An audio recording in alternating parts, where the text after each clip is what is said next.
우리가 살고 있는 지구촌에는 전쟁이 끊이지 않고 있습니다. 모든 걸 파괴하는 살육의 전쟁이 계속되고 있습니다. 왜 우리가 살고 있는 이 세상은 전쟁이 끊이지 않고 계속되고 있는 것일까요? 영국의 역사학자 토마스 칼라일은 인류의 역사는 투쟁과 전쟁의 역사라고 말하고 있습니다.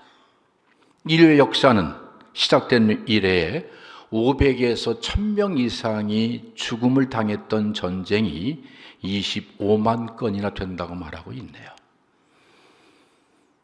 BC 1496년부터 AD 1861년까지 3357년 동안 전쟁이 없었던 시기는 고작 227년 뿐이었습니다. 3130년 동안 전쟁은 끊이지 않았습니다. 전쟁 없는 세상을 만들기 위해서 1912년 제네바에서 사람들이 모여서 전쟁 영구 종식을 선언했습니다. 전쟁 영구 종식을 선언한 후에 겨우 2년도 채 되지 않아서 1914년 7월에 오스트리아에서 세르비아에서부터 1차 세계대전의 발발의 시점이 되게 되었습니다. 1차 세계대전을 통해서 1000만 명 이상이 생명을 잃었습니다. 그로 인해 전쟁이 끝난 후에 1919년 1월 전승국 27개 나라가 모여서 프랑스 파리에서 6월 28일 날 베르사유 궁에서 베르사유 조약을 맺게 되어집니다. 다시 우리는 이런 전쟁이 있어서는 안 된다. 전쟁을 통해서 교훈을 배웠다. 또다시 전쟁이 일어나게 된다면 문명은 멸망하게 될 것이다. 그리고 국제연맹을 창설해서 스위스 제네바에 그 본부를 두었습니다. 이제부터는 분쟁을 해결하겠다. 평화롭게 사는 세상을 만들겠다고 결단을 했는데 20년 지나서 1939년 2차 세계대전이 발발하고 맙니다. 인간은 왜 그렇게 끊임없는 전쟁을 계속하고 있는 것일까요? 심리학자 프로이드는 말하기를 사람의 심리의 본능 속에는 두 가지의 본능 양면성이 있는데 그 첫 번째가 살려는 본능 에로스와 죽이려는 본능 타나로스가 있기 때문이다. 인간은 살기 위해서 음식을 먹는데 그것은 나의 삶을 살기 위하여 누군가를 죽이는 그런 끊임없는 씹는 일을 한다는 것입니다. 전쟁 역시도 내가 살기 위해서 누군가를 죽이는 그런 행위라고 그는 그렇게 말하고 있습니다. 여러분, 왜 평화는 불가능한 것일까요? 이 세상에 언제쯤 되면 전쟁이 없는 그런 아름다운 세상을 만들 수 있을까요? 왜 평화는 정착되지 못하는 것일까요? 서두에 말씀드렸지만 1차 세계대전 때 1000만 명 이상이 죽었고 2차 세계대전 때 5천에서 7천만 명이 죽었습니다. 그 가운데 민간인만 67%입니다. 1차, 2차 세계대전의 시대를 모던 시대라고 말하지요. 인간의 합리적 이성이 그리고 과학 문명의 발달이 역사의 진보를 가져올 줄로 생각했었는데 합리적 이성을 가졌던 사람들이 사륙하게 되었습니다. 끔찍한 전쟁을 저지르게 되었습니다. 그로 인하여 학자들은 결론을 내렸습니다. 합리적 이성은 반드시 인간을 비인간화하게 만들고 합리적 이성은 한 집단을 노예화할 수 있기 까닭에 새로운 사조가 필요하다고 하는 것이죠. 그것이 후기 현대사회의 포스트 모더니즘이 일어나게 된 동기를 만든 것이 전쟁이었습니다. 지금도 지구촌에는 끊임없는 전쟁이 계속되고 있습니다. 몇 달 전도 말씀드렸지만 러시아와 우크라이나의 전쟁을 보면서 이제 우리는 전혀 의식이 없습니다. 이스라엘과 팔레스틴의 전쟁 현장을 보면서도 우리는 그 끔찍한 현장을 보면서도 내일로 생각하지 아니하고 다 잊어버렸습니다. 가슴이 무뎌지고 말았습니다. 얼마 전에 이스라엘은 하마스의 최고 지도자인 이스마일 하니예를 테헤란에서 죽여버렸습니다. 언제 어느 때 이스라엘 나라에서부터 제3차 세계대전이 발발할지 모르는 그런 위태한 시간들을 우리는 보내고 있습니다. 전쟁터에서 전우를 잃어버리는 그 군인의 마음은 어떤 마음일까요? 무엇을 기다릴까요? 언제 어느 때 자기도 그렇게 죽을지 모르는 상황 속에서 그들이 꿈꾸는 나라는 어떤 나라일까요? 평화일 것입니다. 전쟁이 종식되어져서 더 이상 싸우지 않는 그런 평화의 나라를 꿈꾸고 있을 것입니다. 언제쯤 되면 그 평화의 나라가 이 땅에 도래할 수 있을까요? 예수님 시대에 수많은 사람들은 평화를 소망하고 있었습니다. 특별히 하나님의 나라를 꿈꾸며 있었습니다. 왜냐하면 BC 586년에 유다 백성이 멸망한 후로부터 거의 500년의 시간 동안 약 100년만 하스모니안 왕조가 독립을 쟁취했지 400년의 시간 동안을 억압과 착취 속에서 살 수밖에 없었던 이스라엘 백성들은 여전히 노마의 학종 속에 시달리면서 메시아가 와서 하나님 나라를 회복하기를 꿈꾸며 그렇게 그들은 그리스도를 기다리고 있었습니다. 심지어 그 당시 젊은 처자들은 아이를 임신하게 되어지면 그 자녀가 메시아 되기를 소원하면서 그의 이름을 예수라는 이름으로 많이 지었다고 그래요. 예수 이름의 뜻이 무엇이죠? 자기 백성을 저희 죄에서 구원할 자다. 혹시 내 자녀가 메시아가 아닐까 하는 그런 소망이 그만큼 강렬하게 불타올랐던 시대가 예수님 당시의 시대였습니다. 이스라엘 백성들이 꿈꾸는 하나님의 나라와 예수님께서 주고자 했던 하나님 나라는 어떤 차이가 있을까요? 뒤에서 말씀을 드리겠지만 여전히 이스라엘 백성들은 민족주의적인 그런 하나님의 나라를 기대하고 있었습니다. 우리나라가 강성해서 우리나라를 괴롭혔던 수많은 나라를 정복하며 다스리는 그런 꿈을 꾸는 하나님 나라를 기대하고 있었습니다. 그런데 예수님께서 주고자 했던 하나님 나라는 그런 나라가 아니었습니다. 우린 이사야서 11장의 말씀을 잘 알고 있습니다. 이리가 어린 자와 함께 살고 표범이 어린 염소와 함께 살고 송아지와 어린 사자가 함께 사는 세상 말입니다. 심지어 어린아이가 독사거리에 손을 넣어도 물지 않는 그런 세상 말입니다.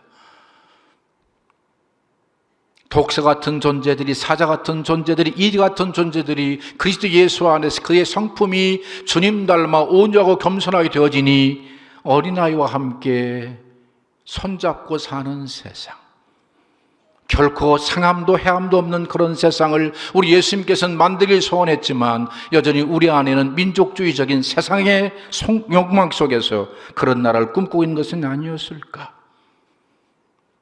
그렇게 목마르며 메시아를 기다리고 하나님의 나라를 꿈꾸고 있었던 그들에게 한 분이 나타나서 외칩니다.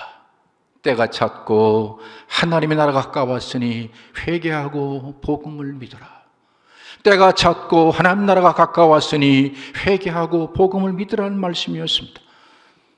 하나님의 나라를 기다렸던 수많은 사람들에게 예수 그리스도의 이 메시지는 모든 목마름을 해결할 수 있는 그런 생명수 같은 말씀이었을 것입니다. 예수 그리스도 그분이 메시아기를 소망하면서 많은 사람들이 그리스도를 따르며 그들이 원했던 하나님 나라를 이루게 하여 그리스도를 추종하는 사람들이 많이 있었을 것입니다. 그런데 조건이 있었습니다. 그냥 되는 것이 아니라 회개하라, 복음을 믿으라는 두 가지 조건을 선포했습니다.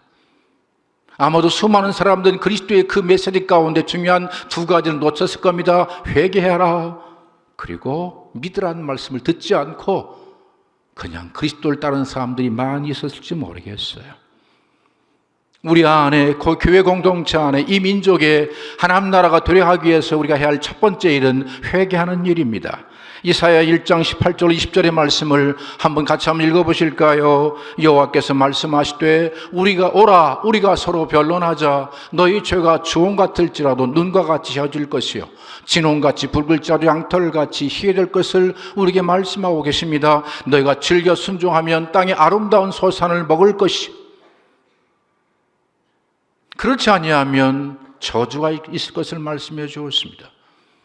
선지자 이사야의 메시지는 분명했지요. 회개해라. 회개하면 복을 받지만 회개하지 아니하면 어려운 일을 만나게 될 것이라는 것이었어요. 구약의 마지막 선지자 말라기 역시도 메시지는 회개하라는 말씀이었습니다. 말라기 2장 2절로 3절의 말씀을 읽어볼까요? 만군의 여호와가 이르노라 너희가 만일 듣지 아니하며 마음에 두지 아니하여 내 이름을 영롭게 하지 아니하면 내가 너희에게 저주를 내려 너희 복을 저주하리라. 내가 이미 저주하였나니 이는 너희가 그것을 마음에 두지 아니하였습니다. 보라 내가 너희의 자손을 꾸짖을 것이요 똥 곧 너희 절기의 희생의 똥을 너희 얼굴에 바를 것이라. 너희가 그것과 함께 제하여 버림을 당하리라. 무슨 말씀입니까? 회개하지 아니하면 저주가 임할 것인데 멸시와 천대와 치욕 당할 것을 말씀하고 계신 것입니다. 그러면 이스라엘 백성은 어떻게 됐나요? 결과적으로 망했습니다. 왜 망했습니까? 회개하지 않아서 망했습니다. 그러면 도대체 무엇을 회개하지 않았기 때문에 이스라엘 백성들은 멸망한 것일까요? 저와 여러분들은 여전히 이 말씀을 들을 때 종교적 회개를 하려고 노력합니다. 세상의 수많은 종교는 종교적인 회개, 윤리와 도덕적인 문제를 회개하라고 가르칩니다. 회개하지 말란 얘기가 아닙니다. 당연히 윤리와 도덕적으로 흠잡을 수 없는 그런 삶을 살아야 되겠지요. 그러나 성경에서 말씀하는 가장 중요한 메시지를 우리가 놓치고 있다는 것입니다. 윤리와 도덕적인 죄는 열매입니다. 좋은 나무가 되면 좋은 열매 맺는 것입니다. 아직 내 안에 좋은 나무가 되지 못하기 때문에 좋지 못한 열매를 맺는 것인데 근원적인 문제를 해결하지 아니하고 계속해서 교회 공동체 안에서 윤리와 도덕적인 것만 회개하라고 말하기 까닭에 우리는 망할 길을 계속 가르치고 있는 것이고 망하는 길을 걷도록 그렇게 허락한 것이 교회 공동체가 되는 것은 아닌가 하는 생각하게 되어집니다. 우리가 회개할 가장 중요한 회개가 무엇일까요? 호세아 4장 6절의 말씀에 이렇게 말씀하고 있네요. 내 백성이 지식이 없어 망하는도다. 이 지식이 무엇을 의미할까요? 호세아 6장 13절 1절로 3절에 이렇게 말씀하고 있습니다. 오라 우리가 여호와께로 돌아가자. 여호와께로 돌아가자. 여호와께서 우리를 찢으셨으나 도로 낫게 하실 것이요 우리를 치었으나 싸매어 주실 것이다. 후반부에 가면 여호와를 알자. 힘써 여호와를 알자라는 말씀입니다. 여호와께로 돌아가서 회개한다는 말은 무슨 말일까요? 여호와를 아는 것입니다. 이 말씀을 좀 더 분명하게 호세아 6장 6절에 이렇게 말씀하고 있습니다. 6장 6절에 같이 한번 읽어볼까요? 나는 인내를 원하고 제사를 원하지 아니하며 번제보다 하나님 아는 것을 원하노라. 하나님이 원하는 것이 무엇일까요? 화려한 예배입니까? 하나님 기뻐하는 것이 무엇일까요? 엄청난 예물을 드리는 것입니까? 여러분 성경은 그렇게 말씀하고 있지 않습니다. 사랑이 없는 예배는 하나님이 기뻐하지 않는다고 말씀하시네요. 사랑이 없는 예물은 하나님이 받지 않으실 수 있다고 말씀하고 계시는 것입니다. 예배당에 나와 예배하는 이유가 어디 있습니까? 하나님을 아는 것입니다.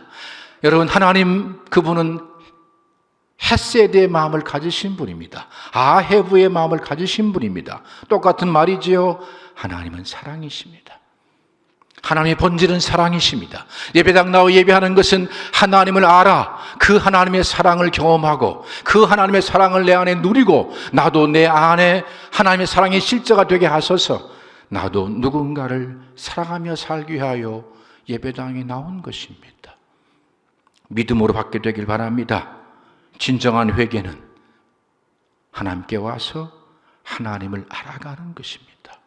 하나님 아버지의 마음을 내 안에 담아가는 것입니다. 믿음으로 담아가는 것입니다.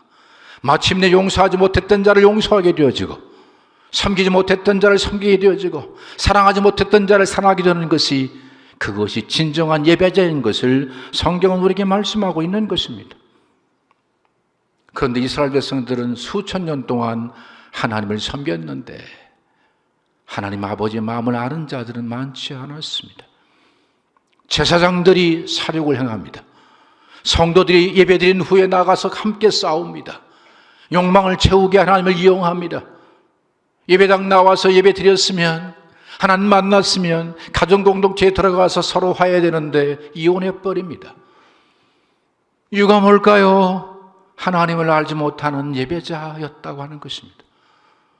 그렇게 엄청난 예물을 드렸으면 하나님 마음을 알아서 더 많은 물질로 섬기고 나누는 삶을 살아야 되는데 더 많은 축복받아서 나 혼자 잘 살려고 하는 욕망의 노예가 돼버린 이유가 어디 있습니까? 아버지께 관심이 없었습니다. 아버지 마음에 관심이 없었기 때문입니다. 그래서 망했습니다. 회개해라, 회개하라. 아버지 마음을 알아라. 아버지 마음 가지고 살아라. 그게 진짜 회개인 것입니다. 할렐루야. 그럼 여러분, 아버지 마음이 쉽나요? 안 됩니다. 말라기 선지자의 메시지가 끝난 후에 400년 동안 하나님의 말씀이 있지 않았습니다. 그걸 중간기 시대라고 얘기하지요. 이때는 영적으로 완전히 기갈의 상태였습니다. 마지막 때가 되어지면 먹을 양식이 육적인 양식이 없어서 기갈이 아니라 하나님 말씀이 없어서 기갈이 온다고 성경 말씀하는데 그때 400년 동안 말씀이 없었어요. 그런데 어느 날 한 줄기 생명수 같은 존재가 나타나서 외치기 시작합니다. 하나님 나라가 가까웠으니 회개에 합당한 열매를 맺으라. 회개에 합당한 열매를 맺지 않는 나무마다 찍어서 불에 던질 것을 외치는 광야의 소리 같은 존재가 나타나서 외치는데 그를 세례 요한이라고 말합니다. 많은 사람들은 세례 요한 앞에 나가서 죄를 자복하며 회개하고 세례를 받았습니다. 그리고 혹시 그가 메시아가 아닌가 질문도 했습니다. 그런데 그가 하는 말이 나는 메시아가 아니다. 내 뒤에 오시는 분은 성령으로 세례를 주시는 메시아가 오실 것을 그렇게 말을 해 주었습니다. 그리고 세례 요한은 자기의 사명을 요한복음 1장 23절에 이렇게 말씀하고 있네요. 이르되 나는 선지자 이사야의 말과 같이 주의 길을 곧게 하라고 광야에서 외치는 자의 소리라고 말하고 있습니다. 이게 무슨 뜻일까요? 세례 요한의 사명은 이스라엘 백성들을 메시아에게로 바르게 인도하는 사명이라고 말하고 있는 것입니다. 이게 세례 요한의 사명이었습니다. 그래서 그의 제자들에게 세례 요한은 말하지요. 예수님을 향해서 보라 세상 죄를 지고 가는 하나님의 어린 양이다. 이 말을 들었던 베드로를 비롯해서 몇 명의 제자들이 예수를 따르기 시작했습니다. 저는 여러분들에게 로마서를 설교하면서 율법의 기능을 말씀드렸습니다. 율법의 기능은 죄를 깨닫게 하는 것이다. 죄를 심히 죄되게 만들어서 하나님 앞에서 유구무원하게 하는 것이 율법이라고 말씀을 드렸습니다. 심지어 갈라디아서 3장 24절의 말씀에 율법은 몽학선생이 되어져서 우리를 그리스도께로 인도한다고 말씀했습니다. 그리스도께 인도해서 믿음으로만 의롭게 된다는 사실을 알게 하는 것이 율법이라고 말씀을 드렸습니다. 세례 요한의 사명과 율법의 사명은 동일한 것이었습니다. 세례 요한도 예수 그리스도께로 인도하는 일을 했습니다. 율법도 마찬가지라고 하는 것입니다. 율법의 기능이 그러하기 때문에 그렇습니다. 그러면 여러분, 회개는 하나님 아버지 마음을 아는 것입니다. 그 하나님 아버지 마음, 사랑의 마음을 가지고 사는 것입니다. 왜 안 되는 것일까요? 왜 안 되는 것일까요? 왜 율법은 우리를 그리스도께로 인도할까요? 정말 마지막 선지자였던 그 세례 요한은 왜 우리를 그리스도께로 소개하는 것일까요? 예수 그리스도가 아니면 우리는 의로워질 수 없기 때문에 그렇습니다. 예수 그리스도 안에 믿음으로 살지 아니하면 그리스도의 마음인 사랑을 가질 수 없기 까닭에 율법은 우리를 그리스도께로 인도할 뿐만 아니라 세례 요한 역시도 우리를 그리스도께로 인도해서 예수 그리스도로 믿어 의롭다 칭함받을 뿐만 아니라 예수를 그리스도로 믿는 믿음으로 살아서 우리 안에 모든 것이 사랑이 동기가 되도록 우리에게 말하는 것이 세례 요한이며 율법인 것을 잊지 않았으면 좋겠어요. 전에 말씀을 드려서 인간은 율법을 지킬 수 없습니다. 물론 행위적으로 율법을 지킬 수 있지요. 그러나 율법이 요구하는 것은 모든 동기가 사랑이 되지 아니하면 율법을 지킨 것이라고 말하지 않고 있다는 것을 잊지 않았으면 좋겠어요. 우리 예수님께서 분명히 말씀해 주었어요. 마가복음 12장 30절로 31절에 내 마음을 다하고 목숨을 다하고 힘을 다하고 뜻을 다하여 그리고 힘을 다하여 주 너희 하나님을 사랑하라, 내 이웃을 내 몸처럼 사랑하라 말씀하시면서 이것이 가장 큰 계명이라고 말씀하고 있습니다. 다시 말하면 율법은 사랑하는 것이 율법입니다. 율법은 사랑이 동기가 되는 것이 율법을 지키는 것입니다. 바울 사도를 통해서 이 사실을 분명하게 말씀하고 있죠. 로마 13장 10절의 말씀 한번 읽어볼까요? 로마 13장 10절에 사랑은 이웃에게 악을 행하지 아니하나니 그러므로 사랑은 율법의 완성이라고 말하고 있습니다. 사랑하는 성도 여러분, 회개가 무엇입니까? 진짜 회개는 하나님 아버지께 나아가서 아버지 마음을 갖고 사는 것이 회개인데, 인간은 할 수 없기 까닭에 율법이 말합니다. 예수께로 가십시오. 예수를 믿는 믿음으로 사십시오. 예수 믿으면 의롭다 칭함받을 뿐만 아니라 예수 믿으면 그 예수 그리스도의 마음이 우리의 마음 되어져서 우리도 사랑하며 살 수 있다라고 그렇게 말씀하고 있는 것입니다. 따라서 우리는 매 순간마다 회개하는 삶을 살아야 합니다. 그 회개가 무엇일까요? 회개를 사전적 의미로 말씀을 드리면 메타노이아입니다. 메타노이아는 방향을 바꾼다는 것입니다. 나의 의로움을 위해서 내가 수고하고 애썼던 그 삶 속에서 이제는 방향을 바꾸는 것이죠. 신앙생활의 패턴을 바꾸는 것입니다. 예수를 그리스도로 믿으면 의롭다 칭함받았다는 사실을 믿는 믿음으로 사는 것입니다. 그리스도 예수 안에서 거룩하고 흠없는 존재가 됐다는 사실을 믿는 믿음으로 사는 것입니다. 다시 강조합니다. 이 말씀이 정체성이 될 때까지 기도하며 말씀을 들으며 믿음으로 사는 훈련을 반복하게 되어지면 어느 순간인가 우리 안에 나는 그리스도 예수 안에서 거룩한 존재라는 사실이 믿어질 때가 옵니다. 그때가 되면 거룩하게 살지 말라게도 거룩하게 삽니다. 본질의 변화가 왔기 때문이지요. 우리 안에 하나님의 나라가 실제가 되기 위해서 해야 할 일이 두 번째가 있습니다. 우리 예수님께서는 하나님 나라의 본질이셨습니다. 본질이신 하나님께 세상 나라에 찾아오고 있어서 이 나라의 하나님 나라가 실제가 되기를 소원하며 하나님 나라의 본질을 그의 삶을 통해서 보여주었습니다. 이제 우리는 예수 그리스도를 통해서 믿음으로 살면 나도 예수님처럼 살게 되겠구나, 예수님처럼 살게 되어지면 내 심령 속에 가정 공동체 안에, 교회 공동체 안에 하나님 나라가 실제가 되겠지. 하나님 나라는 의와 평강과 희락의 기쁨의 나라, 평화의 나라이기 때문에 그렇습니다. 서로 싸우며 갈등했었던 모든 갈등을 종지부를 찍고 서로 존경하며 서로 먼저 섬기며 서로 사랑할 수 있는 가정 공동체와 교회 공동체를 만든다면 하나님 얼마나 기뻐하실까요? 그런데 안 되거든요. 살다 보면 상대편의 약점만 보여가지고 어쩌다가 내가 그런 인간을 만나가지고 다 그렇게 생각들 많이 해봤잖아요. 왜요? 여러분 스스로가 아름다운 가정을 만들기 위해서 노력하면 깨집니다.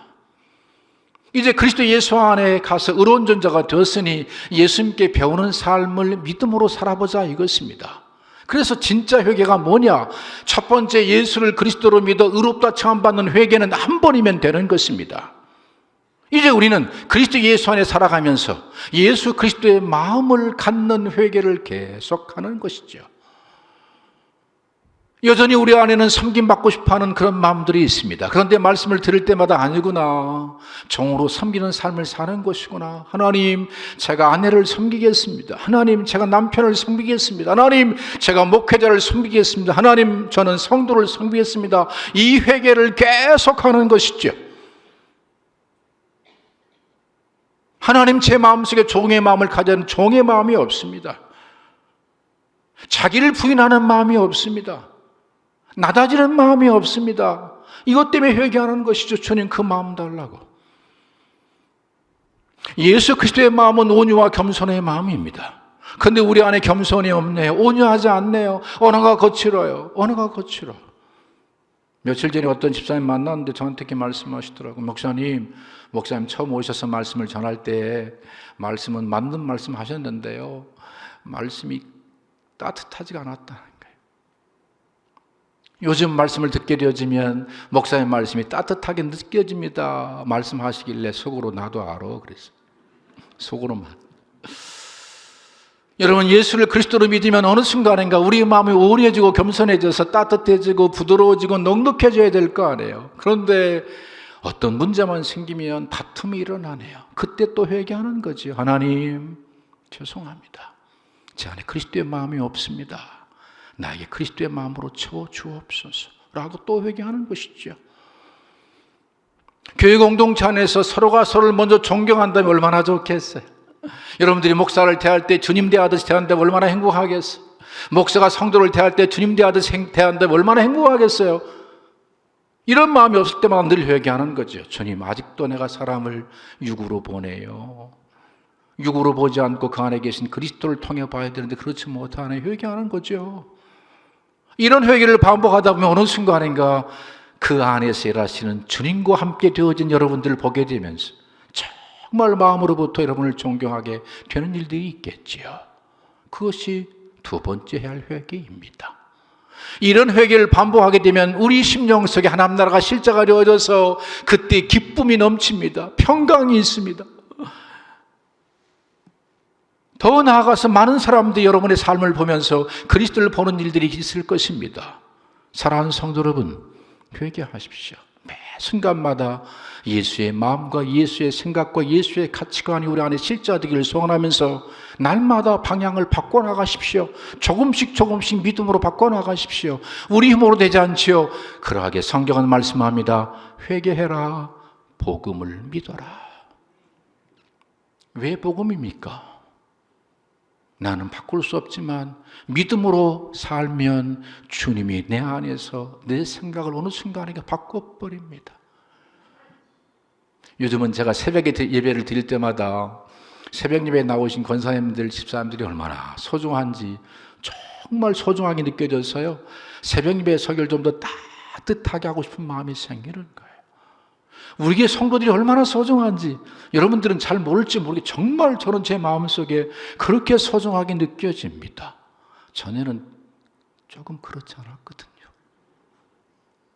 믿음으로 사는 내 안에서 그리스도가 역사하셔서 그렇게 소중하게 생각을 바꿔가시더라고요. 더 많이 바꿔가겠지요. 믿음으로 살면 주님이 역사하셔서 여러분의 생각과 여러분의 마음과 가치관과 모든 것들을 변화시켜 하나님의 나라가 실제가 된 삶을 살게 할 줄로 분명히 믿습니다. 회개합니까? 그분이 바꾸실 줄로 믿는 믿음으로 소망 가운데 즐거워하며 사는 우리 모두가 될 수 있게 되기를 예수 그리스도로 간곡히 부탁의 말씀을 드리겠습니다. 찬양하십니다.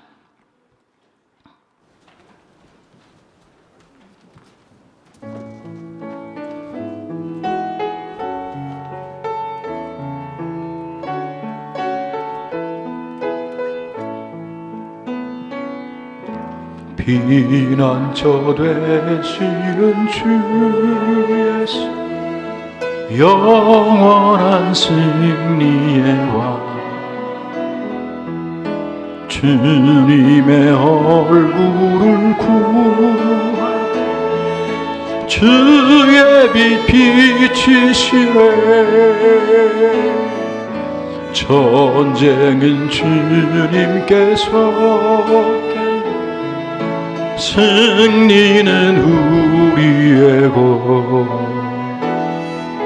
예수의 이름을 높이 영원히 찬양하리. 주님의 임재에 온 땅은 들리고 우리 기도에 하늘문 여시네. 온 민족과 열방 주께 경배해. 영원히 보좌에 계신 주님의 임재의 소리만 합니다. 주님의 임재에 온 땅은 들리고 우리 기도에 하늘 문 여시네 온 민족과 열과 주께 경배해 영원히 하나님 어린 양께 보좌에 계신 왕께. 여러분, 유점여 검사님께서 좀 늦게 참석을 하셨네요. 나가실 때 인사하시고요. 또 권사님의 삶 속에서 하나님의 위로가 있도록 여러분들이 기도해 주시고, 정말 안타깝지만 우리 조지수사님께서 일찍 천국에 가셨는데 천국 가는 그날까지 늘 신앙생활 잘할 수 있도록 여러분 기도해 주시면 감사하겠습니다. 나가시면서 나중에 인사하도록 하고요. 함께 기도하는 시간입니다. 특별히 하나님, 이곳에 와서 심령이 치유받고 또 영혼도 치유받고 육체가 치유받는 일들이 있게 해달라고 함께 기도하는 시간 갖습니다. 하나님 아버지 감사합니다. 고맙습니다. 주님을 찬양합니다. 성령 하나님, 주님 아니면 되지 않사와 이제 그리스도를 믿는 믿음으로 살겠다고 다시 한번 결단합니다. 예수를 그리스도로 믿는 우리 날마다 회개하는 삶을 살겠습니다. 방향을 수정하면서 믿음으로 살겠습니다. 나 혼자 힘으로 되지 않기에 성령의 능력을 사모합니다. 내 안에 일하실 그리스도를 믿는 믿음으로 살아갑니다. 언젠가 우리의 생각이, 우리의 마음이, 우리의 가치관이, 우리의 삶이 예수님 닮은 모습으로 변화가 되어져서 교회 공동체 안에 서로 섬기며 먼저 존경하며 살아가는 삶을 살 그날을 꿈꾸며 앞을 향해 나아갑니다. 연약한 내 모습 때문에 절망하지 않겠습니다. 낙심하지 않겠습니다. 성령님 인도하셔서 역사하셔서 믿음으로 소망 가운데 즐거워하게 하심으로 마침내 우리 안에, 우리 심령과 교회 공동체 안에 가정이 하나님 나라가 실제가 되게 하셔서 영광을 받으시옵소서. 주님, 이 아침 시간에 우리 영혼을 치유하시며 심령을 치유하시며 육체를 치유하시고 가정을 치유해 주시옵소서. 인간이 할 수 없는 것 주님께서 하실사오니 성령으로 기름 부으셔서 그들의 심령 속에 하나님 나라가 실제가 될 수 있도록 치유의 강력한 능력을 주여 허락해 주시옵소서. 성령님 임하여 주시옵소서. 마음이 뜨거워지게 하시고 우리의 생각이 새로워지게 하시고 예수 그리스도 그분이 내 삶 가운데 가장 존귀한 분으로 경험되어지는 이 아침 될 수 있도록 성령님 일하여 주시옵소서. 성령님 오시옵소서. 치유하여 주시옵소서. 소멸한 영으로 불로 임재해 주시옵소서. 성령님 임재하시옵소서. 우리의 영혼을, 우리의 심령을, 육체를 치유하소서. 건강한 육체 가지고 건강한 마음 가지고 하나님을 예배할 수 있도록 채널을 준비하시며 일하여 주시옵소서. 성령님 일하여 주시옵소서. 불같은 성령님 소멸하여 주시옵소서. 성령님 새롭게 변화시켜 주옵소서. 아버지 하나님, 아버지를 믿습니다. 아버지 하나님, 아버지 마음 갖기를 소원합니다. 교회 공동체 안에서, 가정 공동체 안에서 서로 섬기며 용서하며 긍휼히 여기며 사랑하며 살기를 소원합니다. 성령 기름 부어 주시옵소서. 충만하게 임재해 주시옵소서. 예수께로 가게 도와주시옵소서. 예수 믿는 믿음으로만 살게 도와주시옵소서. 나는 할 수 없사와 주가 내 안에서 이루실 그 놀라운 구원을 기대하며 믿음으로 소망 가운데 즐거워할 수 있는 우리 모두가 되게 하셔서 마침내 어느 순간에 내 안에 이루실 그 놀라운 구원이 사랑으로 표현되게 하시고 거룩함으로 증명될 수 있도록 은총을 더해주시옵소서. 주님, 치유받기를 소원합니다. 우리 영혼을 치유하시며 심령을 치유하시며 육체를 치유하시며 가정을 치유해 주시옵소서. 교회를 치유해 주시옵소서. 견고한 진이 무너지게 하시고 흉악한 결박이 풀어지게 하시고 갇힌 자가 자유케 될 역사가 이 시간 나타나게 도와주시옵소서. 내가 나사렛 예수 그리스도의 명령한다. 온전히 치유되고 회복될지어다. 온전히 치유되고 회복될지어다. 믿음대로 될지어다. 성령의 충만함을 입을지어다. 이제는 우리 구주 예수 그리스도의 은혜와 하나님 아버지의 변함 없으신 사랑하심과 우리의 생명 다는 그날까지 우리 안에 내주하셔서 마침내 우리의 심령 회개하고 믿음으로 삶으로 말미암아 하나님의 나라가 실제가 되게 하실 성령 하나님의 감화 감동 위로 내재 충만 교통하심의 역사가 오늘 저 앞에 나와 예배드린 온라인으로 예배하는 사랑하는 성도들 영혼과 심령과 육체와 그들의 미래와 생업과 자자손손 위에 이제로부터 영원토록 함께 하셔서 복되고 복되옵기를 간절히 축원하옵나이다. 아멘.